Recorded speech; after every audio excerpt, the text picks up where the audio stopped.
অতিবৃষ্টির ফলে আর ফেনী শহরে হচ্ছে জলাবদ্ধতা তৈরি হয়েছে।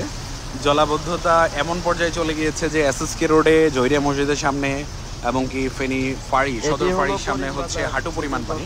এখন আমি দাঁড়িয়ে আছি যেখানে ভিডিওটা করছি সেটা হচ্ছে গিয়ে বেস্টিনের পাশে এক লোক এই পানি আবদ্ধ হওয়ার কারণে মানে জলাবদ্ধতা তৈরি হওয়ার কারণে একজন এদিকে ফেনীর বিভিন্ন স্থানে নদীর বেড়িবাঁধের অন্তত 10টি স্থানে ভাঙন দেখা দেওয়ায় ফেনীর পরশুরাম উপজেলার অন্তত 15টি গ্রাম প্লাবিত হয়েছে। এর ফলে ফসলি জমি, মাছের ঘের, রাস্তাঘাট ও বাড়ি ব্যাপক আকারে ক্ষতিগ্রস্ত হয়েছে এবং অধিকাংশ এলাকায় বিদ্যুৎ সংযোগ বিচ্ছিন্ন রয়েছে। প্রশাসন আশ্রয় কেন্দ্র হিসেবে স্কুলগুলোকে খুলে দিয়েছে। সব শেষ।